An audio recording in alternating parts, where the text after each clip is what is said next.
Bien, vamos a hablar de vivienda en la mañana informativa. Ha generado bastantes repercusiones e impacto el informe, el estudio entregado por la Cámara Chilena de la Construcción, que ha concluido que adquirir una vivienda propia para un chileno promedio en distintas ciudades del país es algo prácticamente inalcanzable. En este escenario, el presidente de la Comisión de Vivienda de la Cámara de Diputados arremetió contra las inmobiliarias y hizo un llamado a intervenir para bajar los precios. Vamos a conversar con él de este tema, el diputado Gonzalo Winter, quien preside la Comisión de Vivienda de la Cámara. ¿Cómo está? Bienvenido. Muy bien, ¿y tú?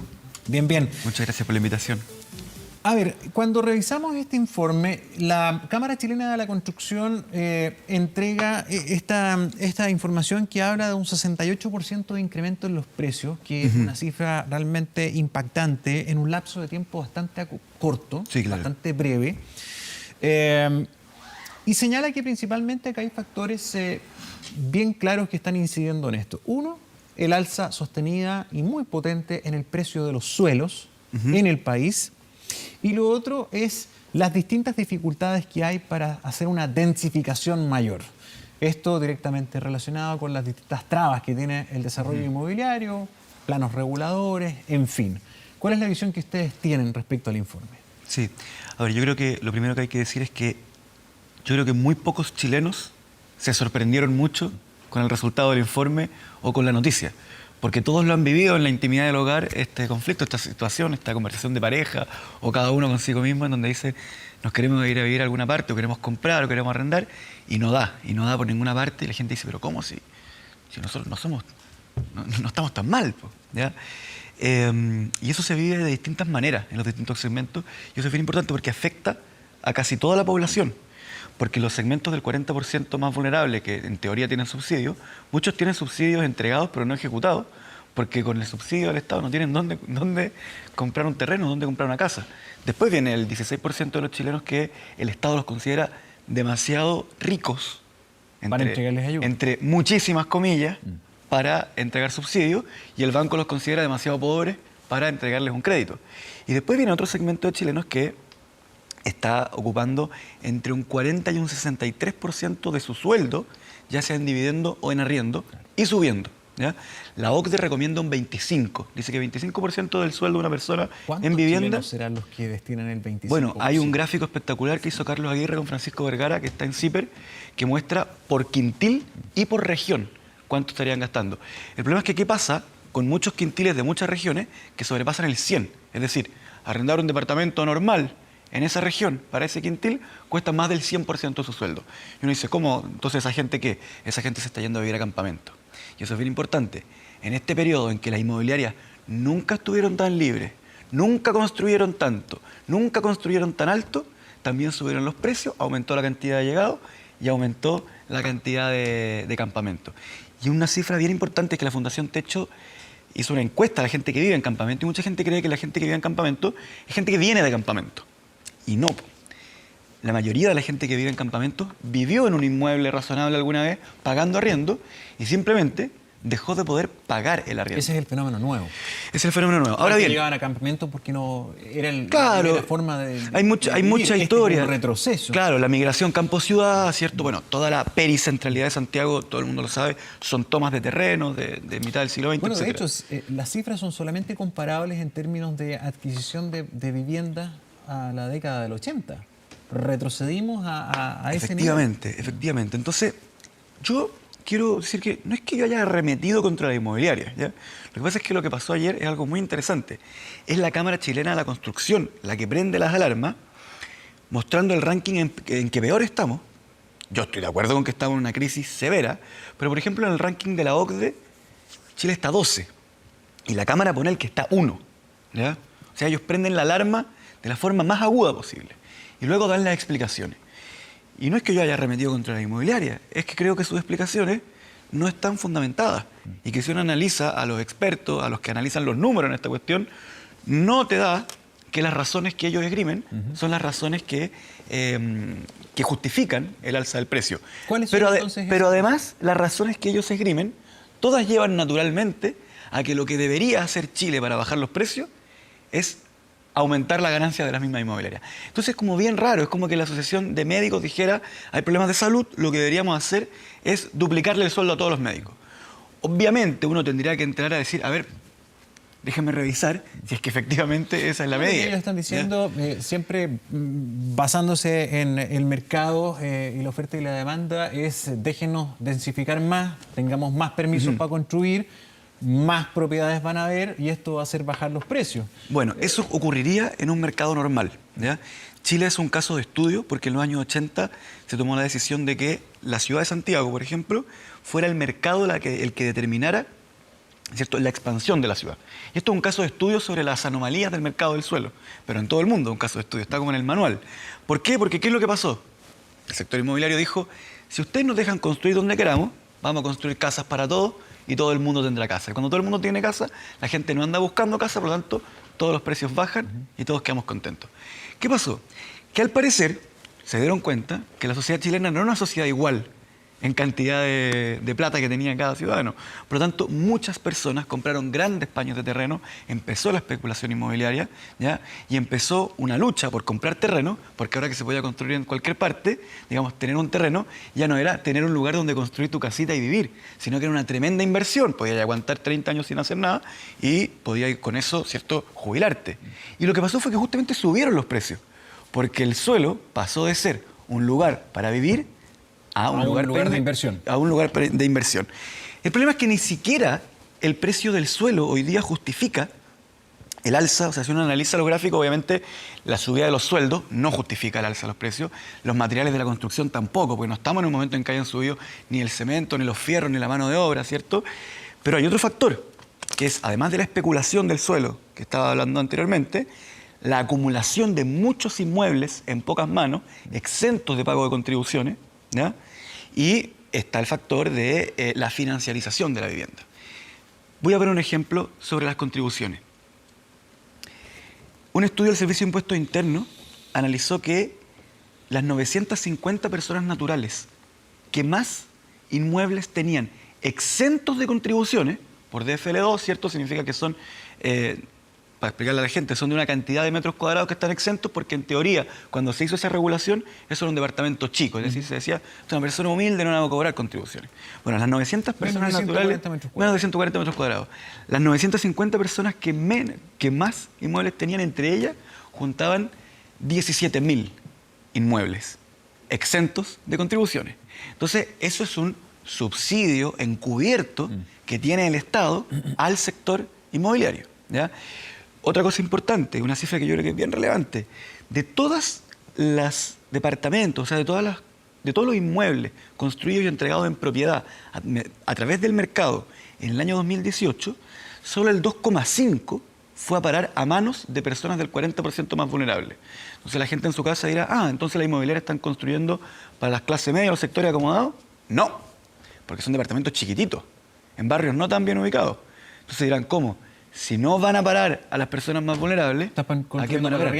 Están construyendo para que vayan a propiedad de una persona que tiene mucho dinero y muchos inmuebles, 2, 3, 50, 100, 200, 1000, y para que sean arrendados por una persona de escasos recursos. De hecho, está cada vez más de moda o se está instaurando la construcción de edificios familiares o de... El family office.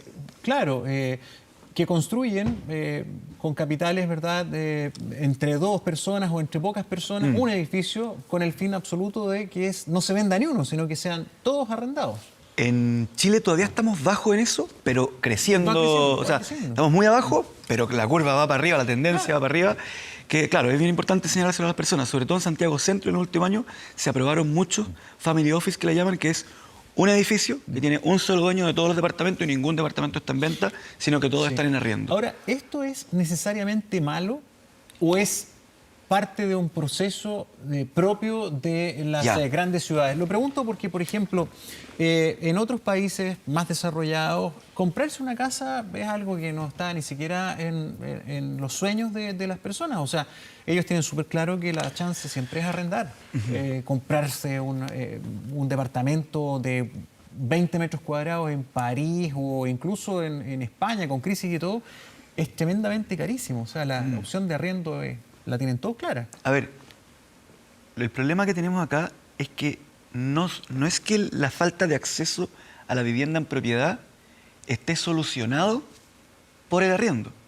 Porque la gente que se está yendo de a campamento es porque también no le sube, alcanza para arrendar. es porque tampoco le alcanza para arrendar. En general suben juntos, ¿ya? Entonces, lo primero que hay que establecer, y esto es muy delicado decirlo, pero es necesario decirlo, es que aquí hay intereses contrapuestos. Las personas, hay dos formas de enfrentarse al fenómeno de la vivienda. Los que quieren una vivienda para vivir y los que quieren una vivienda para invertir. O para Cuando ahorrar. decimos, Muchos ¿cómo? lo ven como, O para ahorrar. como la jubilación. Claro, lo que pasa es que también hay que aclarar aquí que la persona que tiene un departamento aparte del departamento en el que vive no es aquella de la que estamos conversando ahora, digamos. Es bastante intrascendente en el fenómeno. El problema es el gran inversionista, ¿ya? Y esto hay que señalárselo con mucha claridad a la gente. Cuando dicen que suben los precios, al gran inversionista no es una mala noticia. Esto es una buena noticia. Para la familia que no tiene casa, es una mala noticia. Entonces, en esta película tenemos intereses contrapuestos. Y no hay que moralizar los intereses contrapuestos, pero sí hay que decir de qué lado se va a poner la política.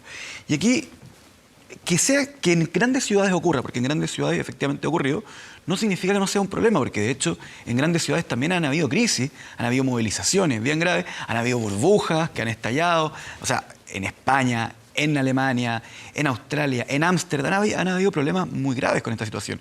Y aquí yo quiero ser muy claro con algo. Que los autos de lujo se vuelvan inaccesibles para la población, me parece a mí que el Estado no tiene que hacer nada. Si los buenos restaurantes se vuelven inaccesibles para la población, me parece... Si la buena ropa se vuelve inaccesible para la población, en realidad creo que el Estado no debe hacer nada.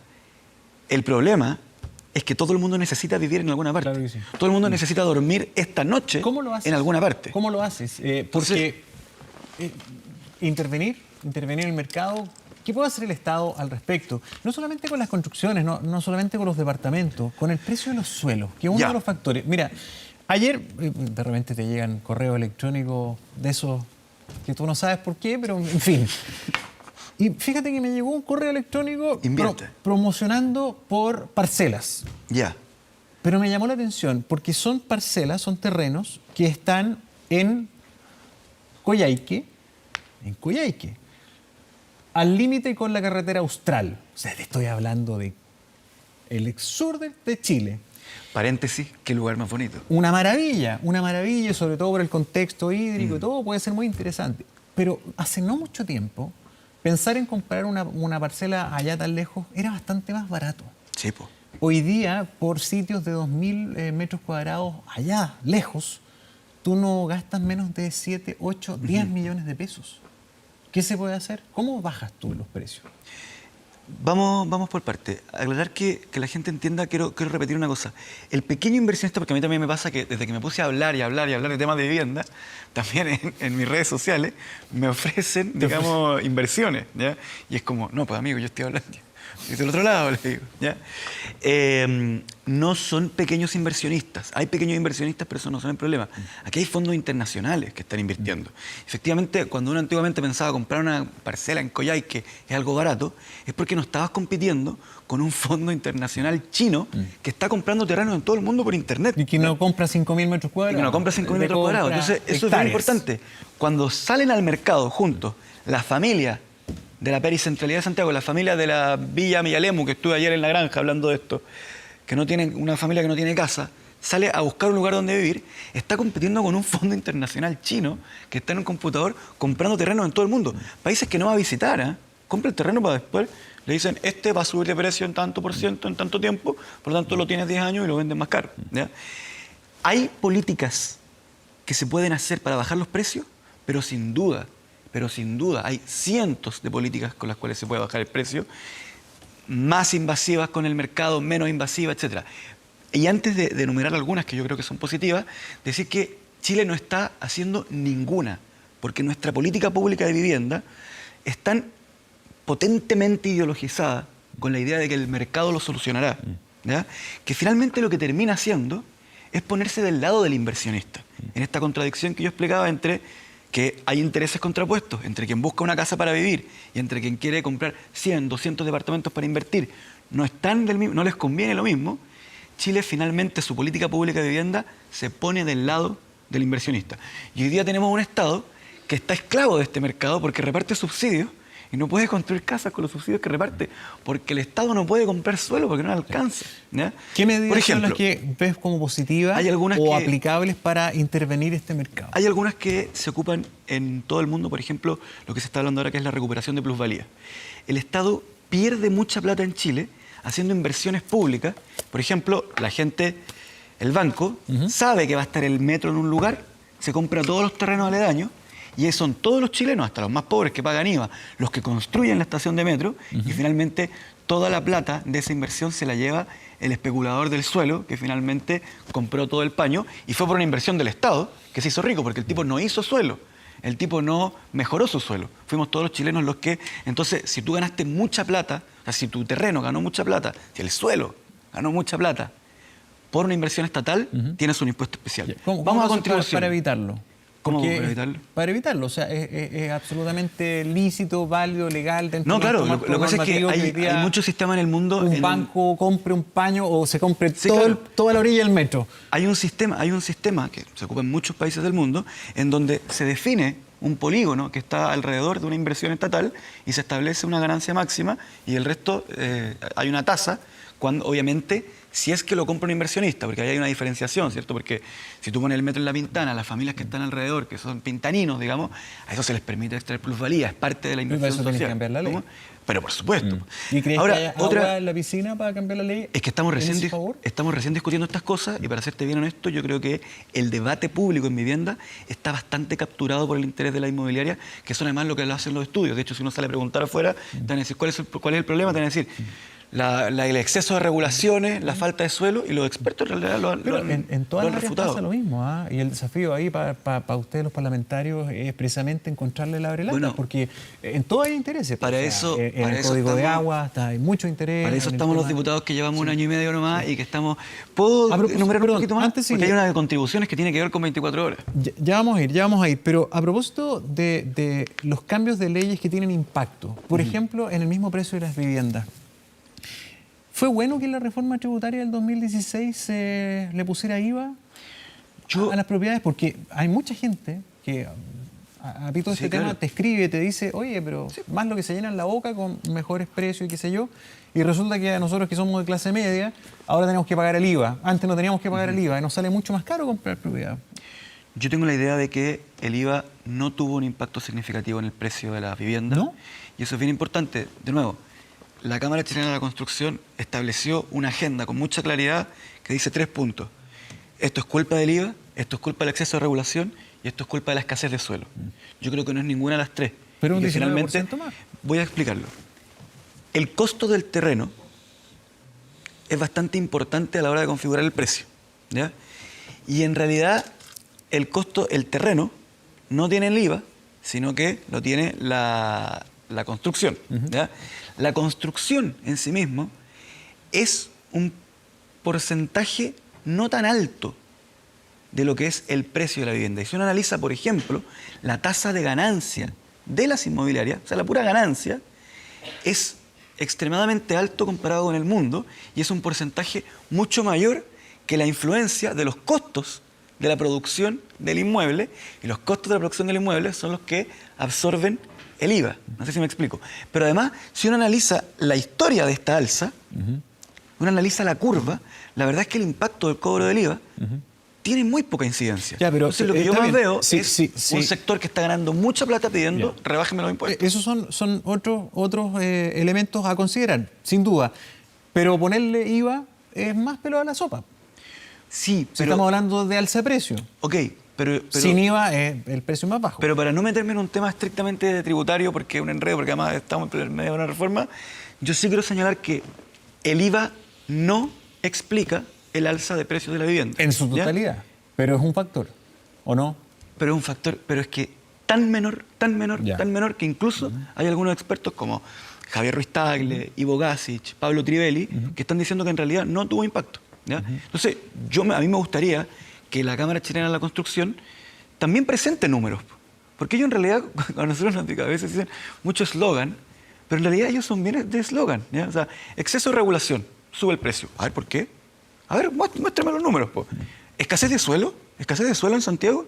A ver, muestre los números. Po. El IVA tuvo un impacto porque yo veo la curva de alza del precio y no hay ningún... Si nosotros pusiéramos la curva acá proyectada en esa pantalla, la gente vería, o en esa pantalla, la gente vería que no hay ningún evento en esa curva que tenga incidencia en el precio, en el alza del IVA. Voy a poner un ejemplo de una polémica muy importante que desató 24 horas con su excelente reportaje sobre las contribuciones. Lo decía anteriormente, la concentración de muchos inmuebles en pocas manos para invertir definitivamente sube el precio, y eso lo reconocen todos, ¿ya? Pero además están exentos de contribuciones. Entonces yo creo que con respecto a las contribuciones hay algo que hacer. No, vamos a presentar un proyecto de ley pronto que pone el principio de agregación, es decir, usted no paga y no vamos a hacer que más gente pague contribuciones. Lo que vamos a hacer es que a determinada gente pague más contribuciones. Porque si usted tiene un departamento exento, está bien, pues. Pero si usted tiene 1000 departamentos exentos, en realidad vamos a hacer que se pague sobre la cantidad de metros que tiene la persona y no sobre la cantidad de metros separados. Hay algunos que consideran bien injusto el tema del impuesto territorial, porque resulta que cuando tú compras una propiedad, tú pagas el IVA. Hoy día lo estás pagando, ya pagaste el impuesto. Y las contribuciones lo que hacen es que tú estés pagando el impuesto por siempre. O sea, en el fondo te transformas en un arrendatario del Estado para siempre. O sea, no pagas solamente una vez el impuesto, sino que estás constantemente aplicándolo. Es una discusión sumamente interesante y en este proyecto que nosotros estamos planteando también agregamos que el cobro de las contribuciones esté atravesado por el registro social de hogares. O sea, no queremos que ninguna persona, ni de clase media, ni de escasos recursos, pague contribuciones, ¿ya? Y de hecho nuestro proyecto podría significar, de hecho probablemente va a significar, que mucha gente que hoy día paga contribuciones... No las pague más. No las pague. Pero, ojo, que al inversionista que tiene 200 departamentos y ninguno paga contribuciones, a esa persona le estamos regalando un tremendo negocio que genera mucha plata y que no está pagando nada. Y es un negocio que hace con el suelo de la ciudad, pero además un negocio que hace con la ciudad misma. Ciudad que él no construyó, porque los bienes públicos los ponemos todos. Pues sí, cuando un lugar está bien equipado, cuando tiene áreas verdes, cuando tiene transporte, CEFAM, cuando tiene transporte, cuando tiene metro, etcétera, pero el inversionista no pone nada de eso. Pues. Las áreas verdes, el hospital, el transporte, el Transantiago, los paraderos, el metro, eso lo ponen todos los chilenos, pues, incluyendo el que no tiene casa. Porque cuando hasta compra pan, paga IVA. Pues. Entonces es una injusticia bien importante. Si pudiera establecer otras que son bien importantes, yo creo que el Estado tiene que tener, puede ser a través de los municipios, etcétera, un stock de departamentos de arriendo cuyo fin sea proveer de vivienda a bajo costo y no obtener ganancias, ¿ya? Para que pueda competir un poquito el mercado, que tenga alguien, como, no sé si se han fijado cuando los futbolistas dicen que le hace muy bien a un titular tener a alguien bueno en la banca para que lo esté apurando. Lo que propone, ¿ya?, Recoleta. Lo que pasa es que lo que propone Recoleta yo creo que también hay que implementarlo, pero que es una segunda alternativa, que es darle a los municipios la posibilidad de gestionar gobiernos regionales, ¿cierto? Pero también, ojo, yo creo que una de las cosas que podemos hacer y que ha resultado mucho en el mundo es que sean los mismos allegados los que uno pueda concesionarles suelo para que a través de sistemas de cooperativa, etcétera, puedan producir vivienda, ¿ya?, sin ánimo de ganancia, sino con ánimo de proveerse de vivienda a ellos mismos, ¿ya?, sin necesariamente tener que pagarle tanto a una inmobiliaria para que nos haga la pega. En Chile se hizo mucho, se construyó mucho a través de constructoras privadas, pero sin necesariamente la ganancia de la inmobiliaria. Hay que distinguir constructora e inmobiliaria. La Villa Frey, la remodelación San Borja, etcétera, se hicieron alianzas que son importantes. Bueno, y lo último más importante, sí, un banco de suelos para Chile. Chile no tiene política de suelo.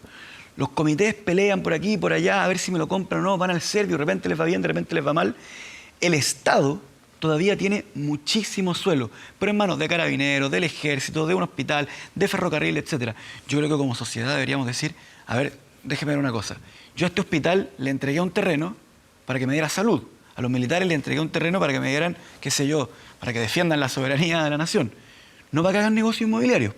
Por lo tanto, si ese suelo no me lo va a ocupar en aquello para lo cual el Estado se le entregó, entonces discutamos democráticamente, discutamos políticamente qué se va a hacer con esos suelos. Mi visión, esos suelos tienen que ser para viviendas con subsidio. Bien, diputado Winter, muchísimas gracias por acompañarnos esta mañana.